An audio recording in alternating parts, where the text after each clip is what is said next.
Oui, parce que nous, effectivement, nous ne sommes pas dans la haine, comme tous ces gens qui se réclament des prophètes de la haine, comme l'avait bien montré Jean Solaire, et même d'ailleurs le philosophe Michel Onfray, enfin, le philosophe, ouais, il parle de philosophie, quoi.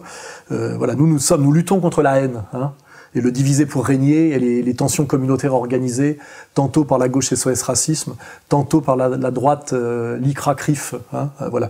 Et pour ça, nous avons monté avec Dieudonné, c'est-à-dire un métis franco-camerounais et un métis franco-suisse, nous avons monté un parti politique qui s'appelle Réconciliation Nationale. Alors les gens nous demandent où on en est de Réconciliation Nationale. Ça ne va jamais assez vite pour eux. L'administration a validé que Réconciliation Nationale était un parti politique, mais ça fait 2 mois qu'on attend que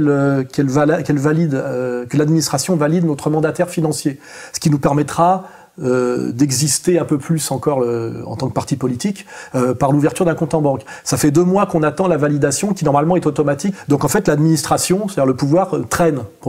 Ça nous a empêché d'aller au départemental là. Hein. Mais c'est pas grave. C'est un combat lent voilà, le site est bientôt prêt, va être ouvert bientôt. Et là, pour l'instant, nous faisons du recrutement. On organise silencieusement et de façon calme et cohérente nos troupes. Mais ne vous inquiétez pas, nous irons aux élections à venir avec des candidats de Réconciliation Nationale. Car je pense vraiment que depuis l'étrange affaire Charlie Hebdo, beaucoup de gens comprennent la nécessité effectivement, de nous organiser politiquement dans ce parti qui s'appelle Réconciliation Nationale pour faire ce que le Front National ne fait pas très bien ou ne fait pas. Voilà, hein. Et je le dis, c'est pas pour attaquer le Front National. Hein. Je ne vais pas me plaindre, moi, de la montée du Front National. Hein. Je ne vais pas être malhonnête.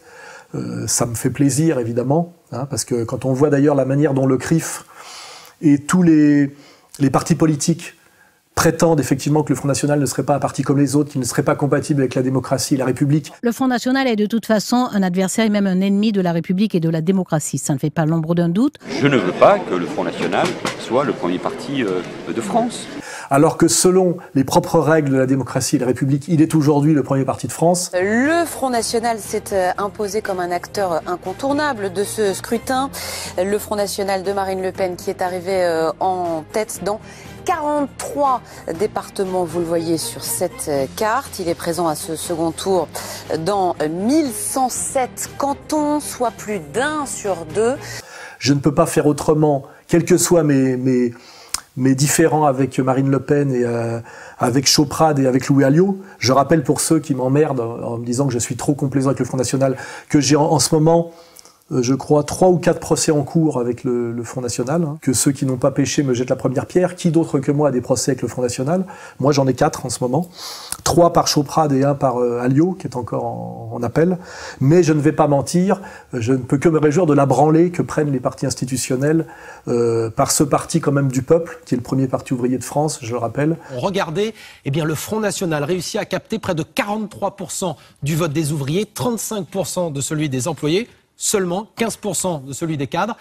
Et qui aujourd'hui est considéré comme non républicain et démocratique, mais premier selon l'ordre démocratique et républicain. J'adore que ce système absurde, inique et dégueulasse se prenne les pieds à ce point-là dans ses propres contradictions. Voilà. En conclusion, salut à tous pour votre soutien répété. La dernière vidéo du mois, j'ai regardé le compteur, aujourd'hui a passé les 400 000 visiteurs. Donc je remercie le public pour sa fidélité malgré les diverses manipulations et agressions que j'ai subies de tous côtés ces derniers temps. Je me pose la question parce que bon, il est très intelligent, votre frère, vous le dites d'ailleurs dans le livre, dans les années 80, il s'avale des que sais-je. Il sait parler mode, il sait parler peinture, littérature, philosophie. Il se revendique d'abord comme communiste, ensuite il essaie d'intégrer la franc-maçonnerie. C'est ça crée sa frustration et alors quand on est frustré, on pète les plombs et on devient facho? Salut, à la prochaine vidéo du mois. Et pour ceux qui ne veulent pas attendre, vous pouvez venir me voir au tribunal. J'y suis régulièrement et de plus en plus souvent. Je pense qu'il y aura un appel, à mon avis, savoureux pour le fameux procès de la quenelle que j'appelle la grande bataille de Berlin.